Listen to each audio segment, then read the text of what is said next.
Howdy AP Pre-Cal, it is Ms. Kosh. I am back. This is the third video I have made in the last little bit of Mr. Passwater's Unit 1 multiple choice questions. So I'm not going to do everything, but I am going to jump in with some of these and see how we do. As I mentioned in the first video, I have not looked at these problems. You get to watch me think through them in real time. If you catch mistakes, know that I'm good, but I'm not perfect, and you are free to comment below and show everybody how smart you are. I mean that playfully. Okay, so average rate of change, here we go. So what's the average rate of change over the interval from 0 to 3? So keep in mind the average rate of change is equal to, well, f of 3 minus f of 0 over 3 minus 0. And I think on multiple choice, you don't write this out if it helps you to write it out. For your response, I would write this out. They're going to want to see that sort of thing, and it'll just keep you honest. So what is f of 3? It was equal to 4. What is f of 0? It's negative 2. So that's minus a negative 2 over 3 minus 0 is 3. This becomes 6 over 3 is 2. And there we go. Average rate of change on that, I think number 55 is the same idea. Let's jump to 56. The piecewise function, what is the average rate of change over the closed interval negative 2 to 4? Okay, negative 2 is going to require us to use the top part. So g of negative 2 would be equal to, plug in negative 2, a negative 2 squared becomes a positive 4, but we have to make it negative, so it's 1 minus 4 is negative 3. 4 is in this interval, okay, so plug in 4, g of 4, 8 plus 3 is 11.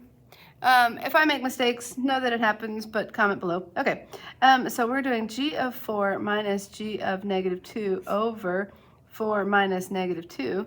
So we said this was negative 3 minus, I lied to you, negative, so it's 11 minus a negative 3. Well, that's one way to solve my problem. Right, did I do that right? Okay, this minus a negative 3 over 4 minus a negative 2 is 6. So I see 14 over 6. Let's reduce that to 7 over 3. Is that an answer choice? Oh, good. That's encouraging. Okay, I think 57 is very similar. 58 looks a little bit different. Let's do 58. So where a is a constant over the closed interval, the average rate of change of k is 2. K is the function. What's the value of a? Okay, so what are we doing? We're trying to find k of negative 4 requires us to use the top part, so negative 8 plus 1 equals negative 7. And then k of 2 would require this one. So k of 2 would equal a minus, when I plug in 2, I get 8. Okay, so, okay, funny in my head. All right, what is the average rate of change on this interval? So I want to do k of 2 minus k of negative 4 all over 2 minus negative 4. K of 2, we just said, was a minus 8. Negative 4, k of negative 4 is negative 7, so that's plus 7. Over, add those, we get 6. And they said that this is equal to 2. Right, because the average rate of change was equal to 2. So I see that I need more space. I have a minus 1, multiply both sides by 6 is equal to 12. So a is equal to add 1 is equal to 13. But that's encouraging that that's right there for us. So, I decided I wasn't going to do that side. Let's see this one. Okay, I'll jump in and do a couple of this. So now it's the same idea, but we're just working off of the graph. So the average rate of change over the closed interval from 3 to 5. I want f of 3. Where is 3? Here it is. F of 3 is equal to 1.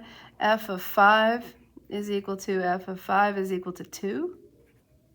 Okay, so it's going to be 2 minus 1 over 5 minus 3, which is equal to 1/2. And that's an answer choice. That's encouraging. I think it's a similar idea for some of the rest of these.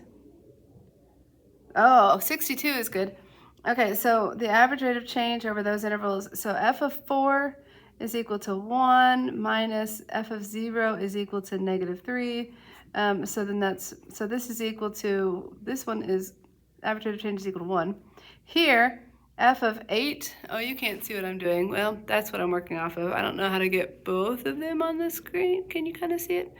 Okay, f of 8 is -3 minus f of 0 was -3 over, well, that's 0. As long as 8, so the 8 minus 0 is 8. So we have this one was equal to 0. So that's smaller than the other one. Okay, so from 5 to 8, f of 8 we said was -3.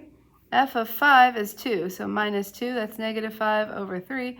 Negative, that's not equal to, that's bad notation. This is equal to 0. This is not equal to, an interval is not equal to a number, so don't do what I was trying to do. -5 over 3.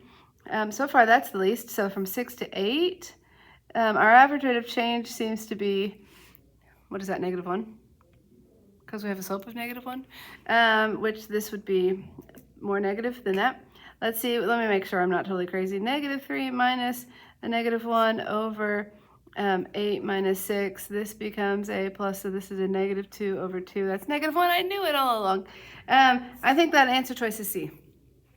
So which of the following, the closed interval, the average rate of change is equal to 0? Oh, well, we had one a second ago, 0 to 8. Oh, of course they didn't pick that one. So, oh, average rate of change is equal to 0. Here we go. Let's talk about this one.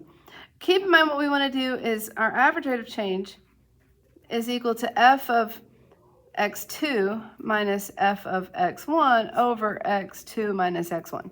Okay, how do I get this to equal 0? I have both of these equal the same thing.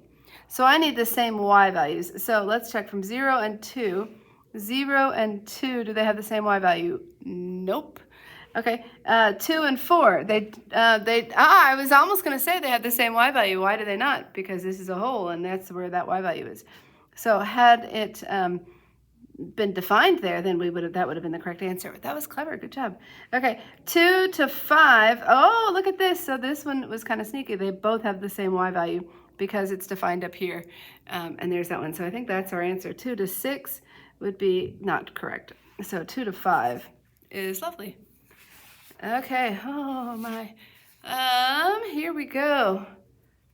Let's see. I definitely love the trig. I like, Unit 3 is definitely my favorite, just letting you know. Okay, it is known that h is increasing on the interval from 0 to 4.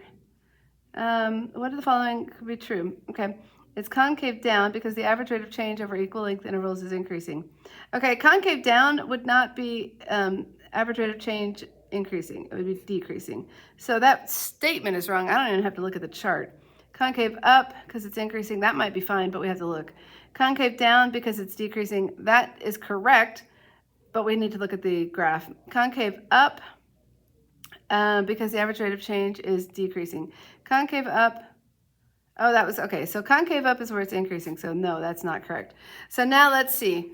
The average rate of change, what did I do? I added 6. I added 5, I added 2, I added 1. Those, and they were all being divided by 1. So that was decreasing, so that tells me that it's concave down, is how I see that problem. I think the next one is pretty comparable. Positive, negative, the average rate of change. Okay, so the average rate of change is positive over this whole thing. So the graph is concave down because the average rates of change are, concave down has nothing to do with rate of change being negative. Concave down tells us the rate of change would go with decreasing. Okay, so these two don't make sense. Concave up and positive, those two don't go together. Okay, the graph is increasing where the average rate of change is positive, but it's concave up where the average rate of change is increasing. Okay, so let's see. What was our average? We added 30, we added 10, we added 5, we added 1. Did I do that correctly? Well, comment below when I make a mistake, but be kind. It doesn't hurt you to be kind. I'll respond to you if you're kind, and I'll delete you if you're not. Okay, so we were increasing by 1. Yeah, so the average rate of change, it's concave, hang on, let me say this correctly. The average rate of change is decreasing, and so that's concave down. Okay. Okay, so this is a different type of problem. We'll do, okay, so on this one, what's happening? We're increasing at a constant rate. So this is +1 the whole way down. What happened here, we went -2, we went +1, we went +4, we went +7. Well, what did I do? Oh, this we added 3, we added 3, we added 3. I think this would be quadratic because the values, okay, how do I say this? The second difference tells me it's quadratic, but that's not quite the language of AP Pre-Cal. But I've done that previous thing for many, many years, and AP Pre-Cal, this is the first year, and I haven't looked at it in a little while. Okay, so the average rate of change is not constant, so it tells me it's not linear. The rate of change, though, of the average rate of change is increasing, so it's concave up, but it's increasing.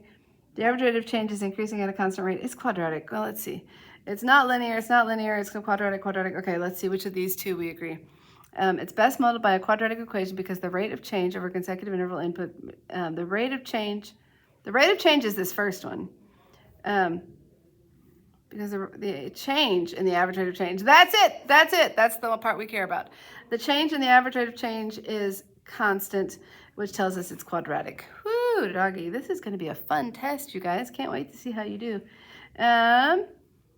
Let's see, what claim, okay, so is it linear? So we added 10, we added 8, we added, from here to here, we added 6.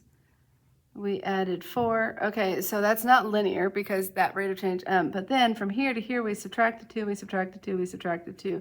So that tells me it's quadratic. Oh, this is the same type of question. So anyway, there you go. I was looking for, this is linear, quadratic, linear, quadratic, linear, quadratic. Nope, not doing that with you. Okay, we're 12 minutes into this video, so you know what? I will stop here and let you come watch another video. So like, subscribe, comment, all that kind of stuff. Let me know how I can help you, and we'll see if I'm able to do it. All right, goodbye. Go practice.